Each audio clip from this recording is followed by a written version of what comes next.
look at somebody like this making a clown of themselves, because this is how the vast majority of anti-Semites, if they crawl out of their holes in the ground and decide to speak in public, are going to be treated. I want to talk about this chud from TikTok, this post from Chuds with TikTok, of a anti-Semite who goes to a Sacramento City Council meeting and then starts ranting about unions, which, okay, I disagree with that obviously, but that isn't inherently a gigantic dog whistle. But then he starts ranting about Jewish bankers, Jews, communists, tax, and then he just jumps down the entire rabbit hole into a schizo rant against Jewish people, which gets a very negative reaction from the city councilors and the mayor, which tells him to leave for his comments. Let's watch. Oh, and I think this video is also a great example of, you know, what online you can say this stuff and you can get away with it, but when you do this in IRL environments, in real life, and you're dealing with normal everyday people and not, you know, your other schizophrenic friends on your niche message boards for your radical political ideology that nobody in your community has ever heard of, let alone believes in, you're going to get a reaction like this, and you're going to make a clown of yourself.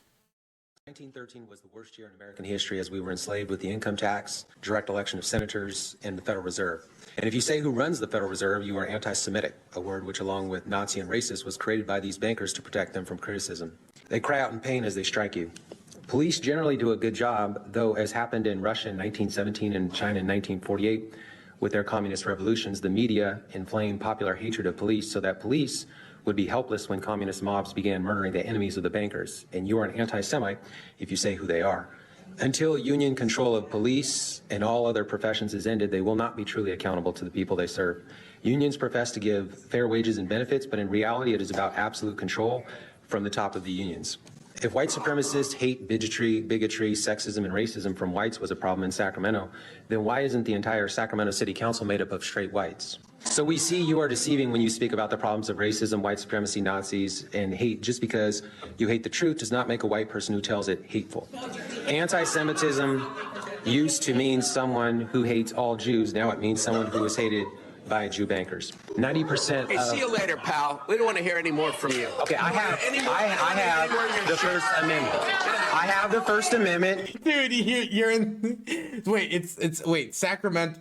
Okay, look, it's Sacramento. I don't think the First Amendment applies there. Okay, they're liberal enough; they can take it away. This is a violation of my First Amendment rights. This is a violation of my First. I don't think people ever read the about the author section of, you know, when it, like, in the Bill of Rights and the Constitution. George Washington actually clarified that you have the First Amendment unless you're really, really fucking stupid, and in that instance, you don't get the First Amendment, so it doesn't apply here. First Amendment rights, and I have the First Amendment. You need to listen to that, and you need to get your audience in control too. I have 30 seconds left on my clock. You have no right to take away my time. Will you pause for a moment? Pause for a moment. I'd like to remind members of the audience that please don't shout out from the audience. You will have your opportunity to speak. Thank you. Would you put 30 seconds back on the clock? You'll have 30 seconds. Thank you. Please don't shout out from the audience.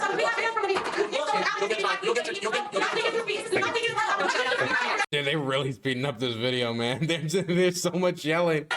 So if people disagree with what I say, they have the ability to come up here and speak their disagreement. But the problem is you have people who feel that they are going to shout down the opposition. And so what they do is, by doing this, they're ensuring their own First Amendment rights are going to come under attack. So at the end of the day, we have a brainwashed population that is incapable of critical thought. They think they have never been disciplined as kids, so they march up here and they think that Your time is up. Sit down. Thank you. Sit down. Get out. Dude, he was waiting. He was looking at that clock. He was looking at hit 1, hit 0, and he slammed. Done. I don't need to hear a single word. You won't finish your sentence. Fuck you. Get out of here. Fuck you. Fuck you. I enjoy this reaction because as somebody who's on the internet, these types of people pop up everywhere. And I think, maybe it's confirmation bias, and obviously I'm going to notice somebody who's flying a swastika a lot more than somebody who's like, oh, I'm a moderate centrist. on the internet. Maybe it's just that they're louder, that when you're a fascist and you're a racist, you're going to be louder about it, that if you're just like, you know, a milquetoast libtard, or if you're an anti-fascist. So maybe that has distorted my view somewhat as somebody who's semi-hyper online. I go out in the real world, obviously, but I'm very much on the internet as well to promote my work, to promote my streams, to, you know, make my living, feed myself. So it's always good for me to remove myself from that every once in a while and look at somebody like this making a clown of themselves, because this is how the vast majority of anti-Semites, if they crawl out of their holes in the ground and decide to speak in public, are going to be treated. And it's always good to remind yourself of that. I really do. I think it's good for the soul to remember that. Definitely in the dark times we live in. But next, I want to talk about real issues. I want to talk about the disgusting stuff that's happening at Target today that Christians everywhere should be made aware of. All right, I'm just going to say it like it is. Christians, it is time to cancel Target. And here's why. And don't tell me cancel culture's bad and Christians shouldn't participate in it. Yes, Christians should absolutely participate in cancel culture. The Bible itself says we are to be in the world, not of it, and we're not only supposed to stay away from evil, but expose it. And this whole transgender, pride, LGBTQ alphabet people pushing their agenda on children is 100% evil and 100% grooming.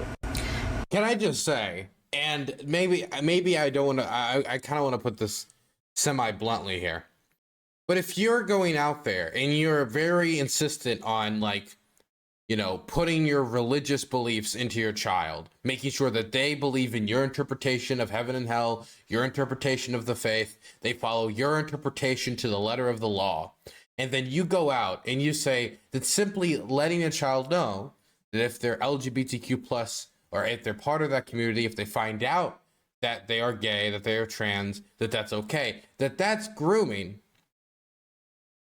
not only does it disrespect what that word means, but it would mean that you're engaged in a much more intense version of grooming. Because the people who talk to young people about LGBTQ plus issues, they're not saying you are gay, this is the way it is, it's A, B, C, D, E, F, G. If you don't believe in what we believe, you'll burn in hell forever. That's not something that's being preached to them. This is like this right here, that if you don't end up being gay, if you don't live your life in this way, if you don't marry this person, and you go about conceiving your relationship in this way, you're gonna go to hell and you're gonna burn forever. That's not something that LGBTQ plus people push on children. Now, I'm not trying to say that, oh, if you raise your kid religious, that's grooming as well. But if we're using this word as the standard for grooming, raising your kid hyper religious, as I know this person would, or is if they have a child, would be a much more intensive form of grooming than simply letting a child know that if they're gay, it's okay. In no circumstance whatsoever is it okay to promote and present anything regarding sexuality and choosing gender to children. Period. End of story. This is absolutely satanic. If you have a wedding ring in front of a small child, is that grooming? That is something that will obviously imply sexuality. If you say, yes, this is mommy and this is daddy. If someone's a mommy, that implies something. If someone's a daddy, that implies something. And when we talk about the conversations around sexuality with children, the vast majority of them, when we're talking about the very young children, which is where this conversation is most concerned, it's going to be, Billy and Anthony are husband and husband. They love each other very much, and they have a son. That's going to be basically the entirety of it. Some men like men, and that's okay. That's it. Which is something that I don't think anybody would have had a problem with. Yes, one day when a man and woman love each other very much, they get married and they have a baby. Is that inappropriate for a 5-year-old child? No, it's because it's queer. It's queer in nature, makes you feel uncomfortable. It goes against your personal religious beliefs. Therefore, you need to identify it as grooming, even though vice versa, when it was straight couples, when it was straight relationships, it was perfectly fine. Nobody looks at Beauty and the Beast and says, holy shit, this is going to make all the children straight. It's gonna make all of our boys pussy hounds. Nobody says that because it was ridiculous. But you reverse the roles, and all of a sudden, it's grooming of the child. It's vile perversion. Disgusting, demonic, evil. And to just further prove this point, the fact that the LGBTQ whatever community uses a rainbow as their symbol just goes to show you how truly evil it is. How crazy is it that this community would choose a symbol that God gave us in the Bible as a promise of his love, that he would never flood the earth again? Well, I mean, like, everything is made by God. There's a lot of symbols in the Bible that, like, are God related, right? I mean, to be quite frank, right? The Christians are not the best when it comes to advertising and PR when it comes to their symbology. And complaining to other groups like gays about us, quote unquote, hijacking your symbols is insane. Number one, rainbows exist outside of the Christian faith. So I don't even think it's directly related to that. And even if it is, again, you guys don't have the trademark on Bibles. But number two, it's hard for anybody, even as me, somebody who was raised Christian, it's hard for me to take it seriously when our main symbol as a faith is a torture weapon. The cross is a torture weapon. You hammer somebody into this, into the cross. You hammer their hands to metal, to wooden planks, and then you put them up to have the crows peck at their flesh. Like, it's a torture weapon. That's the main symbol of the Christian faith.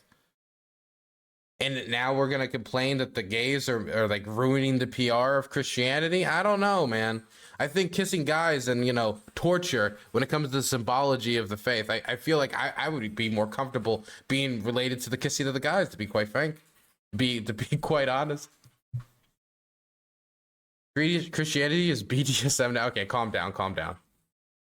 And that he essentially had restored humanity, and that he's a loving God, that this community would adopt that as their symbol. So now whenever kids and children see rainbows, they're to associate it with the LGBTQ community. And here's the thing, guys. We are living in crazy, demonic times, and as Christians, we need to speak with our dollars. We need to speak with where we shop. I myself will 100% not be shopping at Target ever again. I thought about it years ago when they did the whole transgender bathroom thing where they were supporting that. And as a mom with a 2-year-old and a newborn, I am not taking my kids in Target with their giant rainbow displays, their queer shirts, their shirts with naked people on it. Wait, what's that last one? Shirts with naked people on it. Their tuck-it-in swimsuits for little boys, their sports bras for little boys. No, this is absolute insanity. Christians, speak up. Do not be afraid to speak the truth.